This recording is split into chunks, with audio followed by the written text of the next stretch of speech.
কি বুঝছো দিদি? জ্বরটা কমে গেছে। আর শোনো না, বলছি যা যা ওষুধগুলো তোমায় বলে দিয়েছিলাম ওগুলো রাতে খাওয়ার পর দিয়ে দিও।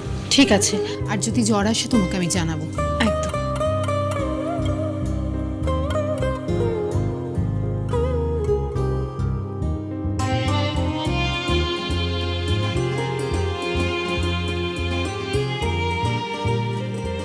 আপনি কিন্তু বড্ড জেদি ঋদ্ধিমান বাবু। আমি জানি না খুড়ি আপনাকে কিভাবে সামলাতেন। হয়তো পারস্পরিক ভালোবাসা আর বিশ্বাসের জোরেই আপনাদের সম্পর্কটা সহজ হয়েছিল, যেটা আমাদের মধ্যে একেবারেই নেই। তবে আমি আর আপনার কাছ থেকে সবটা লুকিয়ে রাখতে চাই না, আর নাই আমি আপনাকে এখানে আটকে রাখতে চাই। কালই আমি সব সত্যি আপনাকে জানিয়ে দেব, আর তারপর সেটাই হবে যেটা আপনি ঠিক করবেন। এবার আপনার সব সত্যি জানার সময় হয়ে গেছে ঋদ্ধিমান বাবু।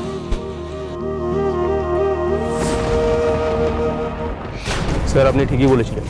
ওই রুক্মিণীকে বিশ্বাস করার কোনো কারণই নেই। মেয়েটা এত থ্রেট খেয়েও পাকামো করা ছাড়ছে না। কেন, কি করেছো? স্যার, আপনার কথা অনুযায়ী আমি মেয়েটার উপর নজর রেখেছিলাম। ও রোজ রাতে কোথায় যেন বেরোয় স্যার, কেমন যেন সন্দেহজনকভাবে লুকিয়ে লুকিয়ে, কেমন যেন গলিওয়ালা দিয়ে স্যার গায়েব হয়ে যায়। আমি খুঁজে পাই না স্যার, আমি হারিয়ে যাই। কোথায় আর যাবে? হাসপাতালে যায় হয়তো। না স্যার, ও হাসপাতালে যায় না। আমি শিওর স্যার, ও হাসপাতালের নাম করে অন্য কোথাও যায়। মানে ও কোথায় যায়, কি করে, কার সাথে দেখা করে, কি কথা বলে, সব খোঁজ নেওয়া উচিত। সব খবর চাই আমার। স্যার, আমি বলছিলাম কি, মানে বাইরে থেকে তো এত কিছু খোঁজ রাখা সম্ভব না। মানে আপনি যদি ভেতরে কাউকে রাখতেন। ও স্যার কি হলো স্যার? স্যার, আমি কিছু ভুল বলে ফেললাম স্যার। স্যার রেগে গেলাম কেন? এরপর থেকে আমার সামনে মুখ খোলার আগে 10 বার ভাববি। কি করা উচিত আমার, কি করা উচিত নয়, সেটা আমি তোর কাছ থেকে শিখবো না। তোকে যেটুকু বলছি সেইটুকু কাজ করবি, আর আমাকে কি করতে হবে সেটা আমি খুব ভালো করে জানি। Got my point?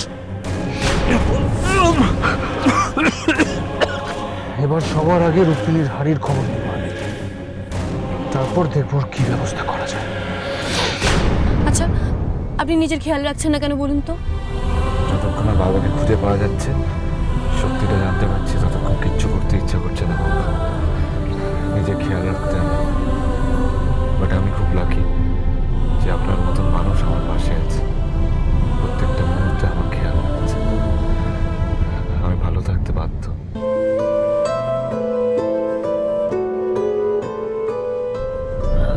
আচ্ছা, আপনি বনি ম্যাডামকে একটা ফোন করুন তো, দেখুন ওদের কাজ কত করে দিচ্ছে। হ্যাঁ, কল করছি।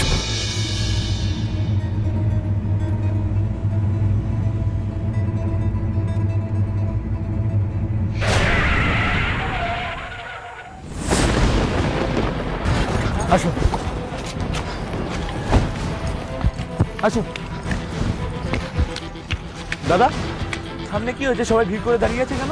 আসলে একটা মেয়ে আত্মহত্যা করতে যাচ্ছিল, তাই কয়েকজন পথচারী মিলে কোনো রকম ওকে বাঁচিয়েছে। মেয়েটি অজ্ঞান হয়ে গেছে, এখনো রাস্তায় অজ্ঞান হয়ে পড়ে আছে। সে কি, ওকে কি হসপিটাল নিয়ে যায়নি? আসবেন বাবু, চলুন। হ্যাঁ চল। দাদা দাদা সরুন, দাদা সরুন। ত্রিদা! শ্রীথা, ত্রিদা! ত্রিদা! ত্রিদা! শ্রীথা, শ্রীথা চোখ খোলো। শ্রীথা, শ্রীথা শুনতে পাচ্ছ? শ্রীথা, আমি গঙ্গা। ওনার জ্ঞান ফিরছে না কেন গঙ্গা? আপনারা চেনেন ওকে? ওকে আপনাদের বাড়ির কেউ? না, বাড়ির লোক নয়, তবে চিনি। আপনার মেয়েটাকে এখানে ফেলে রেখেছেন, হসপিটালে নিয়ে যাননি কেন? ত্রিদা! আরে দিদি, এটা সুইসাইড কেস। হসপিটালে নিয়ে গেলে সোজা ভর্তি নেবেন না, বুঝেছেন? জিজ্ঞাসা করবে কোথায় দেখেছেন, কেন পড়েছিল, চেনেন কিনা, পুলিশ ডাকুন। জেনে বুঝে কি এসব ঝামেলার মধ্যে জড়াবে বলুন তো? অদ্ভুত কথা বলছেন তো আপনারা। একটা মানুষের প্রাণের থেকে পুলিশের ঝামেলাটা বেশি ইম্পর্টেন্ট মনে হলো। আসবেন বাবু, ওকে হসপিটালে নিয়ে যেতে হবে। চলুন, ধরুন আপনি। কি হলো, দাঁড়িয়ে আছেন কেন? ধরুন। হ্যাঁ, নিয়ে যাচ্ছি। শ্রীথা, সরুন সরুন, গঙ্গা দরজাটা খুলুন।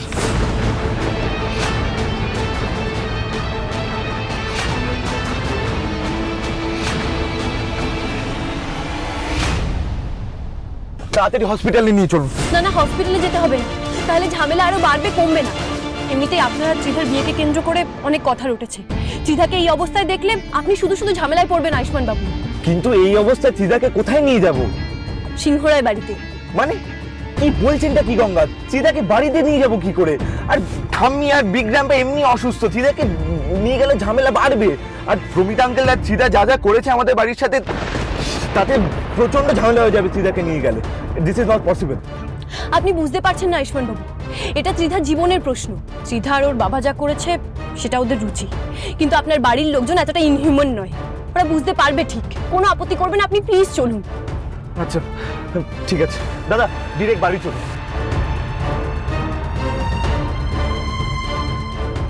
হ্যালো হ্যালো ডক্টর, হ্যাঁ আমি আয়ুষ্মান সিংহ রায় বলছি।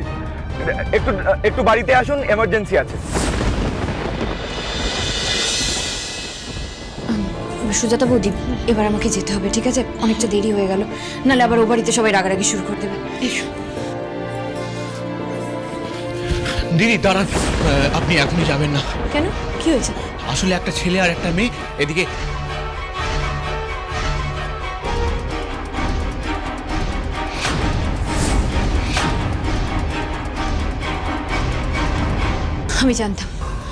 আমি জানতাম গঙ্গা আর আয়ুষ আমাকে ফলো করতে করতে এখান অব্দি চলে আসবে, কিন্তু কিছুতেই আমাকে ওদের কাছে ধরা দিলে চলবে না। আর শোনো, তোমরাও কিন্তু খুব সাবধানে থাকবে, কারণ এখানে অনেকেই আমার সঙ্গে তোমাদেরকে দেখে ফেলেছে। আমারই ভুল, আমি যে কেন মুখটা চাপা দিয়ে এলাম না। চিন্তা নেই দিদি, এই বস্তিতে তোমাকে কেউ চিনলেও কেউ কিচ্ছু বলবে না। হ্যাঁ, সেই দায়িত্ব আমরা নিচ্ছি। শোনো না, বলছি এবার আমাকে যেতে হবে, আর চিন্তা নেই, আমি সাবধানেই যাব। আর যদি কোনো প্রবলেম হয় আমাকে কিন্তু ফোন করো, আমি রাতে আসবো। তার মাঝখানেও যদি কোনো দরকার হয় আমাকে ফোন করবে, ঠিক আছে? আসি আসি। তাহলে ফাইনালি ম্যাডাম আপনি এই কেসটা নিজের হাতে নিয়েই নিলেন, বলুন। আমি কিন্তু হেব্বি খুশি হয়েছি, মন থেকে বলছি। তোকেও থ্যাংক ইউ বিপদ, তোর জন্য আমি অনেকগুলো সূত্র পেয়েছি। তুই এতটা হেল্প না করলে আমি এত তাড়াতাড়ি সবটা অ্যারেঞ্জ করতে পারতাম না। আর শোন, তোকে যদি আবার কোনো কাজে লাগে আমি কিন্তু তোকে জানাবো, কিন্তু তোকে একটা কথা মাথায় রাখতে হবে, পাঠকবাবু মানে যে এই কেসটা হ্যান্ডেল করছিল তাকে একটু নজর রাখতে হবে। তার সাথে যদি কেউ কখনো সন্দেহজনক কেউ কথা বলে তুই আমাকে কিন্তু সঙ্গে সঙ্গে জানাবি। একদম ম্যাডাম, একদম। আচ্ছা বিপদ, তুই এটা দেখ তো, তুই এনাকে আগে কখনো দেখেছিস? না দাবাং ম্যাডাম, একে তো আমি আগে দেখিনি, চিনতে পারছি না। আচ্ছা, একে যদি কখনো কোথাও তুই দেখতে পাস আমাকে সঙ্গে সঙ্গে জানাবি। আচ্ছা ম্যাডাম, এক সেকেন্ড, আমি একটা ফটো ক্লিক করে নিলাম, এইবারেতে মনে থাকবে। স্যার দিন, এই যে আসি ম্যাডাম।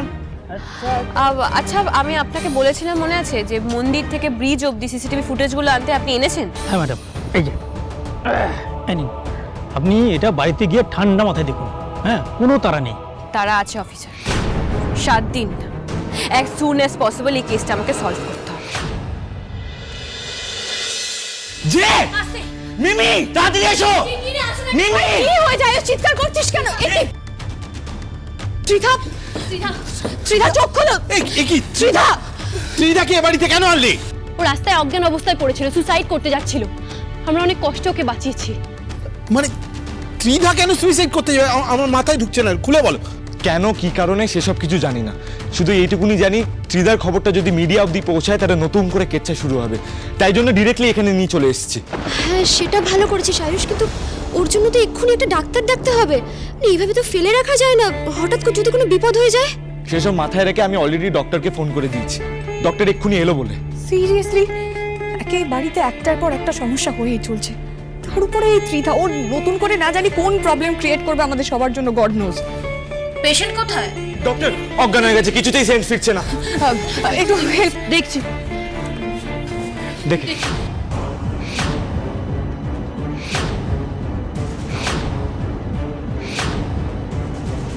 এই তো ভালোই হলো তোরা সবাই এখানে আসছি। আমি শোন, আমি থানা থেকে আসছি, আমাদের সিনিয়র অফিসার আমাকে জাম্বর। এ কি বড়দি, ত্রিধা এখানে কি করছে? আর সেন্সলেস হয়ে আছে কেন? কি হয়েছে ওর? আয়ুষ আর গঙ্গা ওকে নিয়ে এসেছে, ও সুইসাইড করতে গেছিল। তুই একটা কথা বুঝ, এমনিতেই রুক্মিণী আমাদের বাড়িতে রয়েছে, 100টা প্রবলেম, তার উপরে যদি ত্রিধা এখানে থাকে ডেফিনেটলি আরো বেশি প্রবলেম ক্রিয়েট করবে। ওকে এই বাড়িতে থাকতে দিলে ভীষণ সমস্যা হয়ে যাবে। তুই বুঝতে পারছিস সিচুয়েশনটা, দুটো আপদ একসাথে ঘরে উঠবে। তুই একটু শান্ত হ। কিভাবে শান্ত হবো বল? তুই আজকাল একটু সবকিছুতে বেশি প্যানিক করছিস। ত্রিধা কেন আমাদের ঘাড়ে চেপে বসবে? অসুস্থ হয়েছে সেজন্য নিয়ে এসছে, সুস্থ হয়ে গেলে চলে যাবে বাড়িতে।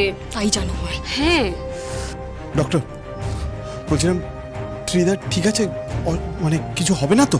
দেখুন, আমি যা দেখলাম তাতে আমার মনে হচ্ছে উনি মেন্টাল স্ট্রেস থেকে জ্ঞান হারিয়েছেন, তাই ভয়ের কিছু কারণ নেই। আর ওনার কোনো সিরিয়াস ইনজুরিও আমি দেখতে পাচ্ছি না। আমি একটা ইঞ্জেকশন দিয়ে দিচ্ছি, কিছুক্ষণ বাদেই ওনার জ্ঞান ফিরে আসবে।